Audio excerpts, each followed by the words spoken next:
तो दोस्तों, आज हम आपको एक दिखाएंगे कंप्यूटर एक्सेसरी का कारोबार, जो कि बहुत ही ज़बरदस्त है। और ये सीडीज़ का जो राइटिंग का काम है और कंप्यूटर एक्सेसरी के बारे में जो भाई करते हैं, इनसे भी हम बात करते हैं कि ये किस तरह मैनेज करते हैं इसको। अस्सलाम वालेकुम वालेकुम सलाम। सर, की हाल चाल ने? अल्लाह पाक दा शुक्र जी, दुआ सर, ਇਹ ਕੀ ਚੀਜ਼ ਹੈ ਜਿਹੜੀ ਤੁਸੀਂ ਦਿਖਾ ਰਹੇ ਹੋ?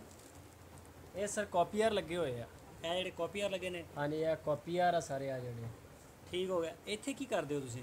ਇੱਥੇ ਸਰ ਅਸੀਂ ਸੀਡੀਜ਼ ਵਗੈਰਾ ਡੀਵੀਡੀਜ਼ ਵਗੈਰਾ ਤਿਆਰ ਆ ਕਰਦੇ ਸੀਡੀ ਚੱਕ ਕੇ ਜ਼ਰਾ ਦਿਖਾਣਾ। ਆ ਡੀਵੀਡੀ ਪਈ ਅੱਗੇ। ਆ ਯਾਨੀ ਕਿ ਤੁਹਾਨੂੰ ਤਿਆਰ ਪੀਸ ਦਿਖਾ ਰਹੇ ਆ। ਠੀਕ ਹੋ ਗਿਆ। ਇਹ ਤੁਸੀਂ ਰਾਈਟ ਆਪ ਕਰਦੇ ਹੋ? ਹਾਂਜੀ, ਇਹ ਖੁਦ ਰਾਈਟ ਕਰ ਰਹੇ ਆ। ਅੱਛਾ। ਔਰ ਇਹਦਾ ਰੈਪਰ ਵਗੈਰਾ ਦਾ ਰੈਪਰ ਕਿੱਥੋਂ ਲੈਂਦੇ ਹੋ? ਰੈਪਰੇ ਦਾ ਸਰ ਪ੍ਰਿੰਟ ਕਰਾਣੇ ਪ੍ਰੈਸ ਤੋਂ। ਪ੍ਰੈਸ ਤੋਂ? ਹਾਂਜੀ। ਤੇ ਬਸ ਤੁਹਾਡਾ ਇਹਦਾ ਹੀ ਕੰਮ ਹੈਗਾ ਜਾਂ ਇਸ ਤੋਂ ਇਲਾਵਾ ਹੋਰ ਵੀ ਕੋਈ ਕਾਰੋਬਾਰ ਹੈ, ਯਾਨੀ ਕਿ ਕੰਪਿਊਟਰ ਐਕਸੈਸਰੀ ਵਗੈਰਾ ਜਿੱਦਾਂ ਹੈ? ਹਾਂਜੀ ਸਰ, ਕੰਪਿਊਟਰ ਐਕਸੈਸਰੀ ਵਗੈਰਾ ਦਾ ਕੰਮ ਕਰ ਰਹੇ ਆ। ਐਕਸੈਸਰੀ ਕਿੱਥੇ ਪਈ ਤੁਹਾਡੀ? ਐਕਸੈਸਰੀ ਸਾਰੀ ਇਧਰਲੀ ਸਾਈਡ ਤੇ ਪਈ, ਬਾਕੀ ਸਟੋਰ ਹੈਗਾ ਸਾਡਾ। ਇੱਥੇ ਸਿਰਫ ਸੈਂਪਲ ਰੱਖੇ ਹੋਏ ਆ ਅਸੀਂ। ਇਹ ਸੈਂਪਲ? ਹਾਂਜੀ, ਇਹ ਸੈਂਪਲ ਆ ਸਾਰਾ, ਤੇ ਬਾਕੀ ਗੋਦਾਮ ਹੈਗਾ ਪਿੱਛੇ ਮਾਸ਼ਾਅੱਲਾ। ਅੱਛਾ, ਇਹ ਸਾਰੇ ਸੈਂਪਲ ਪਏ ਨੇ? ਹਾਂਜੀ, ਇਹ ਸੈਂਪਲ ਆ ਸਾਰਾ। ਅੱਛਾ। ਤੇ ਸਰ, ਇਹ ਤੁਸੀਂ ਕਿਹੜੀ ਜਗ੍ਹਾ ਤੋਂ ਮੰਗਵਾਉਂਦੇ ਹੋ? ਸਾਡੇ ਦੋਸਤਾਂ ਨੂੰ ਕੀ ਮਸ਼ਵਰਾ ਦਿਓਗੇ? ਕਾਰੋਬਾਰ कैसा रहेगा अगर कोई बंदा करना चाहे तो कैसा रहेगा? ਕਾਰੋਬਾਰ ਸਰ ਬਹੁਤ ਅੱਛਾ ਮਾਸ਼ਾਅੱਲਾ, ਮਿਹਨਤ ਕਰੋ ਤੇ ਕਾਮਯਾਬੀ ਹੈ। ਇਹ ਅਸੀਂ ਲਾਹੌਰੋਂ, ਕਰਾਚੀਓਂ, ਵੱਡੇ ਵੱਡੇ ਸ਼ਹਿਰਾਂ ਚੋਂ ਜਿਹੜੇ ਡਾਇਰੈਕਟ ਚਾਈਨਾ ਤੋਂ ਇੰਪੋਰਟ ਕਰਦੇ ਮਾਲ, ਹਾਂ ਹਾਂ। ਉਹਨਾਂ ਕੋਲੋਂ ਇਹ ਮਾਲ ਚੱਕਦੇ ਹਾਂ ਅਸੀਂ। ਤੇ ਫਿਰ ਤੁਸੀਂ ਅੱਗੇ ਵੇਚਦੇ ਕਿਸ ਤਰੀਕੇ ਨਾਲ? ਦੁਕਾਨਾਂ ਤੇ ਸੇਲ ਕਿਵੇਂ ਕਰਦੇ ਹੋ? ਸਰ ਦੁਕਾਨਾਂ ਵਾਲੇ ਖੁਦ ਇੱਥੇ ਲੱਗੇ ਹੋਏ ਸਾਡੇ ਕੋਲ, ਆਟੋਮੈਟਿਕ ਆ ਜਾਂਦੇ ਆਪੇ। ਇੱਥੇ ਆ ਜਾਂਦੇ ਨੇ? ਹਾਂਜੀ, ਇੱਥੇ ਆ ਜਾਂਦੇ ਨੇ। ਰਾਬਤੇ ਹੈਗੇ ਆ। ਪਹਿਲੇ ਮਾਰਕੀਟਿੰਗ ਕੀਤੀ ਸਨ 2008 ਤੇ ਸ਼ੁਰੂ ਕੀਤਾ ਹੋਇਆ। ਅੱਛਾ, ਪਹਿਲੇ ਫਿਰ ਤਾਂ 3-4 10 ਸਾਲ ਹੋ ਗਏ। ਹਾਂਜੀ, 3-4 ਸਾਲ ਪਹਿਲੇ ਤਾਂ ਕਾਫੀ ਮਿਹਨਤ ਕੀਤੀ ਸੀ। ਅੱਛਾ ਡੋਰ ਟੂ ਡੋਰ ਗਏ। ਅੱਛਾ। ਫਿਰ ਉਸ ਤੋਂ ਬਾਅਦ ਕਾਫੀ ਕੋ ਰਿਸਪੌਂਸ ਅੱਛਾ ਮਿਲਿਆ, ਰੇਟ ਸ਼ੇਟ ਅੱਛੇ ਦਿੱਤੇ। ਕੰਪੀਟੀਸ਼ਨ ਦਾ ਦੌਰ ਤੁਹਾਨੂੰ ਪਤਾ, ਅੱਛਾ ਅੱਛਾ। ਲੋਕ ਆਉਂਦੇ ਆ, ਹੁਣ ਉਹਨਾਂ ਨੂੰ ਰੇਟ ਅੱਛੇ ਦੇਈਦੇ ਆ। ਅਸੀਂ ਮਾਲ ਤਿਆਰ ਕਰ ਰਹੇ ਹਾਂ। ਇਨਸ਼ਾਅੱਲਾ ਤੁਸੀਂ ਰੈਂਬੋ ਸੈਂਟਰ ਕਰਾਚੀ ਤੋਂ ਜਾ ਕੇ ਕਿਸੇ ਵੀ ਥਾਂ ਤੋਂ ਮਾਲ ਲਓਗੇ, ਕਰਾਚੀ ਚੋਂ, ਲਾਹੌਰ ਚੋਂ, ਮੁਲਤਾਨ ਚੋਂ, ਸਭ ਤੋਂ ਬੈਸਟ ਰੇਟ ਮਿਲਣਗੇ ਸਾਡੇ ਇਨਸ਼ਾਅੱਲਾ। ਅੱਛਾ। ਕਿਉਂਕਿ ਖੁਦ ਤੁਸੀਂ ਮੈਨੂਫੈਕਚਰ ਕਰ ਦੂਸਰੇ ਸ਼ਹਿਰਾਂ ਦੇ ਵਿੱਚ ਤੁਸੀਂ ਮਾਲ ਭਿਜਵਾਉਂਦੇ ਵੀ ਹੋ? ਹਾਂਜੀ, ਸਾਡੇ ਕੋਲ ਬਿਲਕੁਲ ਪਾਰਸਲ ਬਹੁਤ ਜਿਸ ਤਰੀਕੇ ਨਾਲ ਹੁਣ ਤੁਸੀਂ ਬਹਾਵਲਪੁਰ ਬੈਠੇ ਹੋ, ਹਾਂਜੀ, ਔਰ ਬਹਾਵਲਪੁਰ ਤੋਂ ਤੁਹਾਨੂੰ ਅਗਰ ਸਹੀਵਾਲ ਦਾ ਔਕਾੜੇ ਦਾ ਆਰਡਰ ਆਏ, ਤੁਹਾਡਾ ਲਾਹੌਰ ਵੀ ਮਾਲ ਵਿਕਦਾ? ਬਿਲਕੁਲ। ਅਸੀਂ ਲਾਹੌਰ, ਰੈਂਬੋ ਸੈਂਟਰ, ਬੜੇ ਹੋਲਸੇਲਰ ਲੱਗੇ ਹੋਏ ਸਾਡੇ ਨਾਲ।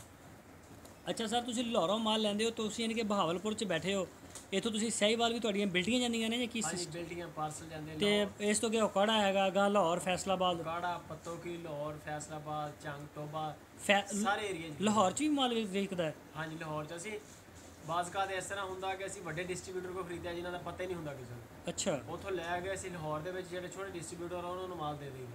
ਉੱਥੋਂ ਵੀ ਮਾਰਜਨ ਆਇਦਾ? ਪਰਸੈਂਟੇਜ ਹੁੰਦੀ ਹੈ, ਬਿਲਕੁਲ ਪਰਸੈਂਟੇਜ ਹੁੰਦੀ ਹੈ। ਕਿਸੇ ਨੂੰ ਪਤਾ ਹੀ ਨਹੀਂਗਾ ਕੀ ਹੋ ਰਿਹਾ, ਲੇਕਿਨ ਉਹਦੇ ਵਿੱਚ ਵੀ ਠੀਕ ਠਾਕ। ਅੱਛਾ। ਤੇ ਤੁਹਾਡੀ ਇਨਵੈਸਟਮੈਂਟ ਸਰ ਕਿੰਨੀ ਕੁ ਹੈਗੀ ਹੈ? ਇਨਵੈਸਟਮੈਂਟ ਸਰ ਮਾਸ਼ਾਅੱਲਾ ਠੀਕ ਠਾਕ ਹੈ। ਕ੍ਰੈਡਿਟ ਬਹੁਤ ਸਾਰਾ ਹੈ, ਤਕਰੀਬਨ 47-48 ਲੱਖ ਰੁਪਏ ਦਾ ਕ੍ਰੈਡਿਟ ਸੀ ਪਿਛਲੇ ਮਹੀਨੇ ਸਾਡਾ। ਅੱਛਾ, 48 ਲੱਖ ਰੁਪਏ ਦਾ? ਹਾਂਜੀ। ਔਰ ਟੋਟਲ ਇਨਵੈਸਟਮੈਂਟ ਕਿੰਨੀ ਹੈ? ਇਨਵੈਸਟਮੈਂਟ ਸਰ ਕਾਫੀ ਹੈਗੀ ਹੈ ਮਾਸ਼ਾਅੱਲਾ। ਕੀ ਕਹਿ ਸਕਦੇ ਹੁਣ ਤੁਹਾਨੂੰ ਕੀ ਦੱਸੀਏ, 1 ਕਰੋੜ ਤੋਂ ਉੱਪਰ ਜਾ ਰਿਹਾ ਬੈਲੈਂਸ। ਅੱਛਾ। ਹਾਂਜੀ, ਜਿਹੜੀ ਤੁਸੀਂ ਯਾਨੀ ਕਿ ਮਾਰਕੀਟ ਚਲਾ ਕੇ ਜਾਣਾ ਕੰਮ ਚਲਾ ਰਹੇ ਹੋ? ਮਾਰਕੀਟ ਦੇ ਵਿੱਚ ਯਾਨੀ ਕਿ ਜਿਹੜਾ ਪੈਸਾ ਬਾਉਂਡ ਵੀ ਹੈ, ਅੱਛਾ। ਤੇ ਸੈਟਲ 'ਚ ਵੀ ਹੈ। ਕਾਫੀ ਬੇਰੋਜ਼ਗਾਰੀ ਆ ਪਾਕਿਸਤਾਨ ਦੇ ਵਿੱਚ, ਲੋਕ ਤੁਹਾਨੂੰ ਦੇਖਦੇ ਵੀ ਨੇ ਮਾਸ਼ਾਅੱਲਾ, ਕਿ ਹਜ਼ਾਰਾਂ ਲੋਕ ਦੇਖਣਗੇ ਵੀਡੀਓ। ਹਾਂਜੀ। ਔਰ ਤੁਸੀਂ ਕਮਾ ਕਿੰਨਾ ਕੁ ਲੈਂਦੇ ਹੋ ਇਸ ਕਾਰੋਬਾਰ 'ਚੋਂ, ਯਾਨੀ ਕਿ ਅਸੈਸਰੀ ਸੇਲ ਕਰਕੇ ਜਾਂ ਤੁਸੀਂ ਆ ਡੀਵੀਡੀ ਵਗੈਰਾ ਵੇਚ ਕੇ, ਇਹ 'ਚੋਂ ਕਿੰਨਾ ਕਮਾ ਜਾਂਦੇ ਹੋ? ਅੱਲਾਹ ਪਾਕ ਦਾ ਬੜਾ ਕਰਮ ਹੈ ਸਰ। 8-10 ਬੰਦੇ ਆ ਸਾਡੇ ਨਾਲ ਮੁਲਾਜ਼ਮ ਰੱਖੇ ਹੋਏ। ਹਾਂ, ਮੁਲਾਜ਼ਮ ਬਿਲਕੁਲ। ਉਹ ਮੈਂ ਆ ਕੇ ਦੇਖੇ ਤੁਹਾਡੇ ਗੋਦਾਮ 'ਚ ਲੱਗੇ ਹੋਏ ਸੀ। ਲੋਡ ਕਰ ਰਹੇ ਸੀ। ਬਿਲਕੁਲ ਬਿਲਕੁਲ, ਮਾਲ ਲੋਡ ਕਰ ਰਹੇ ਸੀ। ਠੀਕ ਹੈ। ਬਾਕੀ ਉਹਨਾਂ ਦੇ ਵੀ ਤਨਖਾਹਾਂ ਅੱਛੀਆਂ ਖਾਸੀਆਂ ਹੈ, 15-15, 18-18 ਹਜ਼ਾਰ ਵੀ ਹੈ। ਮੁੰਸ਼ੀ ਦੀ ਅਸੀਂ 27,000 ਰੁਪਏ ਤਨਖਾਹ ਦੇ ਰਹੇ ਹਾਂ ਮੁੰਸ਼ੀ ਨੂੰ? ਹਾਂਜੀ। ਅੱਛਾ। ਤੇ ਬਾਕੀ ਇੱਥੇ ਨਹੀਂ ਤੁਸੀਂ ਇੱਥੇ ਲੜਕਾ ਨਹੀਂ ਰੱਖਿਆ ਇਸ ਥਾਂ ਦੇ ਕਾਪੀਆਰ ਤੇ? ਇਹ ਸਰ ਬੜਾ ਸੈਂਸਿਟਿਵ ਕੰਮ ਹੈਗਾ, ਬੜੀ ਜ਼ਿੰਮੇਵਾਰੀ ਦਾ ਕੰਮ ਹੈ। ਇੱਥੇ ਸਾਰਾ ਮਾਲ ਓਕੇ ਵੀ ਹੋਵੇ, ਅਗਰ ਬੰਦੇ ਦੀ ਥੋੜੀ ਜਿਹੀ ਇਨਸਾਨੀ ਗਫਲਤ ਹੋ ਜਾਏਗੀ ਨਾ, ਉਹ ਜਿਹਨੂੰ ਹਿਊਮਨ ਐਰਰ ਕਹਿੰਦੇ ਆ, ਤੇ ਉਹਦੀ ਵਜ੍ਹਾ ਤੋਂ ਸਾਰਾ ਲਾਸ ਹੋ ਜਾਏਗਾ। ਅੱਛਾ। ਹਾਂਜੀ।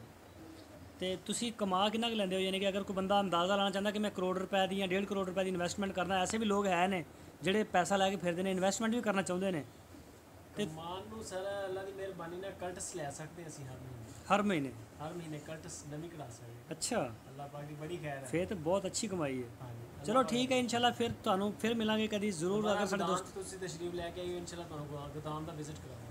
ਠੀਕ ਹੋ ਗਿਆ। ਤੇ ਤੁਹਾਡਾ ਜਿਹੜਾ ਡਿਸਪਲੇ ਹੈਗੀ ਉਹ ਕਿਹੜੀ ਜਗ੍ਹਾ ਤੇ ਦੁਕਾਨ ਤੁਹਾਡੀ ਬਾਜ਼ਾਰ 'ਚ? ਬਾਜ਼ਾਰ ਦੇ ਵਿੱਚ ਹਾਸਲਪੁਰ, ਬਹਾਵਲਪੁਰ, ਹਰ ਸ਼ਹਿਰ ਦੇ ਵਿੱਚ ਅਸੀਂ ਇੱਕ ਫਰੈਂਚਾਈਜ਼ ਬਣਾਈ ਹੋਈ ਹੈ। ਫਰੈਂਚਾਈਜ਼ਾਂ ਵੀ ਦਿੱਤੀਆਂ ਫਰੈਂਚਾਈਜ਼ਾਂ ਦਿੱਤੀਆਂ ਹੋਈਆਂ। ਤੁਸੀਂ ਮੇਨ ਮਾਲ ਯਾਨੀ ਕਿ ਫਰੈਂਚਾਈਜ਼ ਨੂੰ ਦੇਣਾ। ਫਰੈਂਚਾਈਜ਼ ਮਾਲ ਦੇਣਾ, ਅਸੀਂ ਉੱਥੇ ਡਿਸਪਲੇ ਸੈੱਟ ਕਰਵਾਵਾਂਗੇ। ਠੀਕ ਹੋ ਗਿਆ ਸਰ, ਫਿਰ ਇੰਸ਼ਾਅੱਲਾ ਜ਼ਰੂਰ ਤੁਹਾਡੇ ਕੋਲ ਦੁਬਾਰਾ ਵੀ ਕੋਈ ਜ਼ਰੂਰਤ ਪਈ ਤਾਂ ਮਸ਼ਵਰਾ ਲਵਾਂਗੇ। ਬਹੁਤ ਸ਼ੁਕਰੀਆ, ਮਿਹਰਬਾਨੀ ਸਰ।